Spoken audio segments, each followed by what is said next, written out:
Mga kaibigan, welcome back. Dalawang mahusay na point guard ng Gilas nagkaharap na sa Korea. SJ Belangel laban kay Dal Panopio.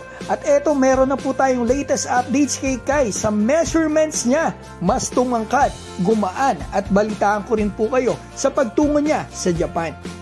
Simulan natin kay SJ Belangel at Dal Panopio. Parehong naglaro sa Gilas Pilipinas, parehong point guard at parehong nasa KBL ngayon. Nagkaharap sila, unang pagharap nila dito sa tune-up game sa Korea nito lang August 21.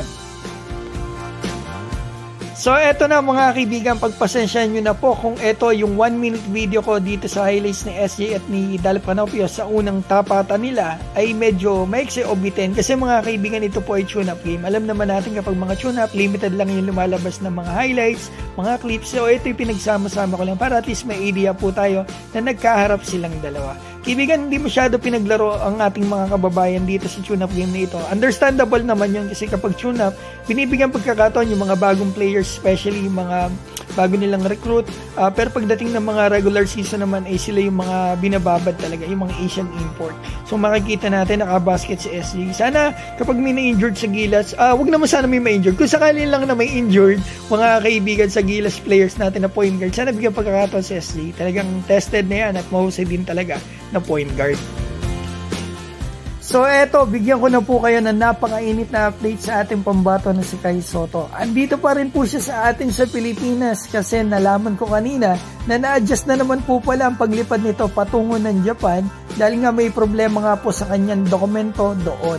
So next week na po makakalipad ng Japan ang pambato natin. Tuesday or Wednesday po ang sabi ng ating Japanese source. So ngayon, ang gusto ko pong malaman nyo, as of August 23, ngayong araw, ang timbang po ng pambato natin ay 241 pounds. Parang bumaba ata kaibigan. Yes po, bumaba po kasi 250 pounds po ang pambato natin nung month of June pa lang bago ang FIBA OQT.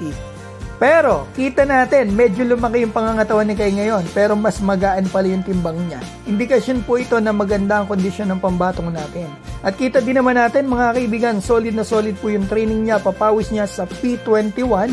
At nalaman ko pa, mas tumangkad pa ang pambato natin ngayon. Noon kasi listed height niya, 220 centimeters or 7 feet and 2.614 inches. Without shoes po ito ngayon.